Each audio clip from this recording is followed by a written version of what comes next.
Hi everyone, Rhonda here again. I thought I would answer a few questions that I've gotten with a little quick short video.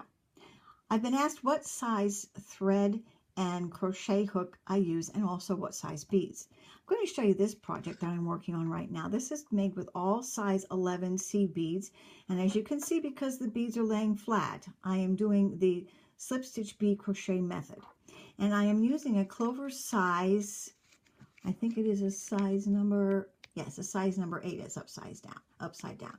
A size number 8 needle. And this is how I keep everything together. On a little card like this, when I run out, I use index cards. But that way, I'm doing a number of projects at one time.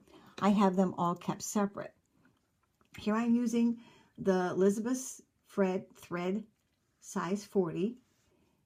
And I'm doing the double bead crochet method. As you can see, these beads lay at a 45-degree angle, and this is a much more flexible finish than if you do the slip stitch bead crochet method. It gives a lot more.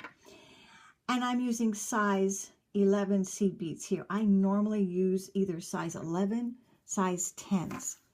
I have one here I'm going to show you that I'm using a combination of, this is also done with a slip stitch bead crochet method. You can see they're laying flat. You see there are a few that are not perfect. That's why I don't like this method quite as much. It's very non-flexible. But I want this to be, because I'm going to make it into a bangle bracelet.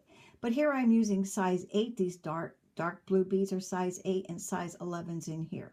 And again, I'm using my size 40 Lizbeth thread. Now, if you're going to use a size 80 Lizbeth thread, naturally the higher the number, the narrower the thread. I would probably use a crochet hook, one of the Clover ones, number 8, which is a 0.90 millimeter. I will tell you that the Clover crochet hook sizes run different than the Susan Bates one. But see, whatever's going to grab a hold of that thread and not let it come off easily works really well. Here is another one that I'm also working on. This one I am doing in the double bead crochet method. You can see the beads lay at a 45-degree angle.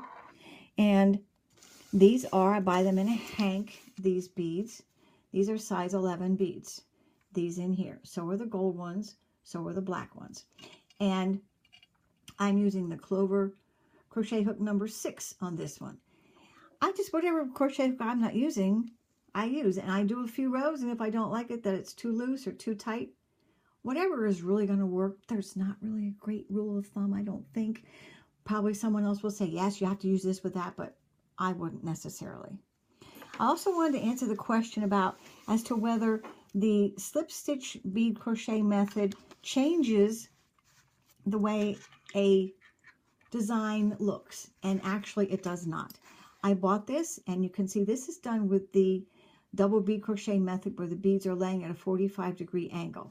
And I actually worked it up, if you can see this, with the only way I knew at the time, which is the slip stitch bead crochet method, where you see they lay totally flat. But if you can see this design right here, it's mirrored over here. So really, whatever way works best for you, go for it. And like I tell you, those ends, look at, they get beautifully covered up with an end cap. Don't worry how they look. Just enjoy and have a great time crocheting.